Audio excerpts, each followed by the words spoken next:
మెదక్ జిల్లా చేగుంటలో సైబర్ నేరాలపై జిల్లా ఎస్పీ ఆదేశానుసారం చేగుంట ఎస్ఐ బాలరాజు ఆధ్వర్యంలో ఎస్ఐ రాంబాబు చేగుంట 2 మెదక్ వెళ్లే రహదారిపై ప్రజలకు సైబర్ నేరాలపై అవగాహన కల్పించారు. వారు మాట్లాడుతూ మండలంలో ఉన్న ప్రజలు ఎవరు ఏమి ఫోన్ చేసినా ఓటీపీ చెప్పకూడదని, బ్యాంక్ నుంచి ఫోన్ చేశాము మీకు జాబ్ వచ్చింది కాబట్టి మాకు కొన్ని డబ్బులు కట్టమని చెప్తారు. ఇలాంటి మోసపూరిత ఫోన్ కాల్స్ నుండి ప్రజలు అప్రమత్తంగా ఉండాలన్నారు. ఈ కార్యక్రమంలో SI Balaraju, ASI Rambabu, head constable Satyam పాల్గొన్నారు.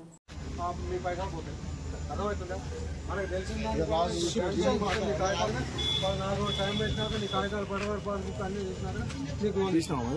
మరి ఏం జరగనోడికి లోన్ ఇస్తారంటే ఎప్పుడు మన రామంతపూర్ తండా ఆయన కూడా ఏం చేశారంటే ఆవులు కూడా ఫోటో ఆటోలో ఇంత ఫోటో పెట్టి ఇంత రేట్ అని మాట్లాడుకోరు. 70,000 కావాలని మాట్లాడారు. ఆడ పైసలు కొట్టాము. వాడు పైసలు కొడతా పడుతున్నాడు. 40,000 కొట్టినా ఆవులు ఏడున్నాయంటే మళ్ళీ 6 కాడు ఉన్నాయండి. టోల్గేట్ కాడ పైసలు కట్టాలని పోనీరంట అని చెప్పి లాస్ట్కి ఆవులు లేదు, ఫోటో లేదు. నెక్స్ట్ డే వచ్చింది ఈ విధంగా మిస్ అయింది. అదే వచ్చినప్పుడు మనకి ఎమ్మటైనా చెప్తే మనం సైబర్ క్రైమ్ వాళ్ళకి ఏదైనా చెప్పేస్తే వాళ్ళు ఆ పైసలైనా జర బ్రేక్ చేస్తారు, ఆపేస్తారు. నువ్వు నెక్స్ట్ డే ఏంటంటే చెప్తే సిగ్గుపోతాను, నెక్స్ట్ డే వస్తే ఇదే కథ. ఏదైనా మనకి ఒకవేళ పొరపాటు జరిగినా కానీ నువ్వు ఎమ్మటే 1093కి కాల్ చేస్తే పైసలన్నా వాళ్ళు బ్రేక్ కాకుండా చూస్తారు. ఇంకోటి ఏంటంటే అన్ని కొత్త వస్తాయి. ఈ యాప్స్ ఇవన్నీ చూడండి, ఆ ఫోటో చూడండి, యాప్ చూడండి. ఇంకోటి ఏంటంటే నీకు జాబ్ ఇస్తామని చెప్పి ఒకటి పెడతావు, నువ్వేదో అప్లై చేస్తావు ఒకటి పెడతావు. పెట్టండి నాకు ఈ పైసలు కావాలి, నువ్వు కొట్టే ఉద్యోగం నువ్వు పోయి ఇంటర్వ్యూ చేసి అంతా చేసినా నీకు ఇక్కడ పంచాన్ని ఉంటేనే వాడు తీసుకుంటాడు. అవునా? 10 మంది కూలీలు వస్తే నువ్వు పని ఉన్నోడు ఇంటర్వ్యూ తీసుకుంటావు, కానీ వాడు పని చేయనోడు 10 మంది ఖరాబ్ చేస్తాడు. నువ్వు వద్దని మనమే కూడదు. అవునా? ఇవన్నీ దృష్టిలో పెట్టుకొని మనం ఏదైనా చేసేది పర్ఫెక్ట్గా చేస్తే బాగుంటుంది. కాబట్టి ఏది కూడా ఉద్దరగా ఏది అయిపోతుంది కదా, కష్టపడితేనే మనకు పని చేస్తేనే పైసలు ఇస్తాం.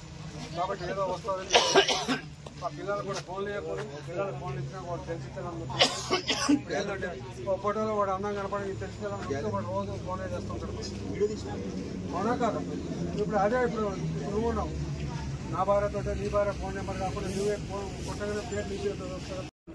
ఈమె అన్నం చూడలేదు, ఆకారం చూడలేదు, ఈమె కొన్ని రోగం తెలియదు.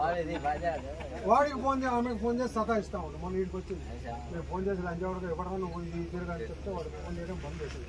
అందుకే సిమ్ తీసుకున్నా కానీ మనం ఆడపిల్ల పేరు మేము తీసుకుంటామంటే అంత చీప్ అయింది. అట్లా కాకుండా మన పేరు తీసుకుంటే సిమ్ తీసుకో, దీంట్లో పెట్టుకో, బాగా ఇలాంటి దృష్టిలో పెట్టుకుని మీరు చేయడానికి ఇంత ప్రయత్నం చేసేది. మేము చెప్పేది 10 మంది పోలీసు వాళ్ళు ఆఫీసర్లు చెప్పేది ఎంతమంది ఇందాక ఈయన వచ్చాడు. ఎవరో ఏదా ఇష్టగాడి నువ్వు వచ్చినావా? నీ విధంగా నేను ఏం మాట్లాడినా వాడితో ఎవరికి చెప్తాడు, ఏం మాట్లాడు. మరి ఈ విధంగా వచ్చారాబాయ్, ఈ విధంగా నువ్వు వాళ్ళతో మాట్లాడమని చెప్పిన వాడు నేను ఏమంటున్నా అంటే ఇప్పుడు రాంబాబు సార్ నన్ను ఇబ్బంది పెట్టు. ఇప్పుడు ఆయన రావడం తప్ప, వాళ్ళ తండ్రి రావడం తప్ప, పిల్లలు ఇచ్చిన రావడం తప్ప తప్పేవాడిది.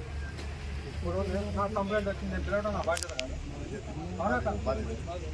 ఇప్పుడు వాడు తాగి 100 కాల్ చేస్తే మనం చందాపేట ఏం చెప్పాలి? మరి చందాపేట మీరు ఏదంటే మా వాళ్ళు చాలా మంచి వాళ్ళని చెప్తాను. తప్పేవాడుగా ఇప్పుడు నువ్వు మేము పెళ్లి కుదిర్చినావా, మేము చేసుకోమన్నావా, మేము కావాలని చెప్పినావా, ఇది జరగమని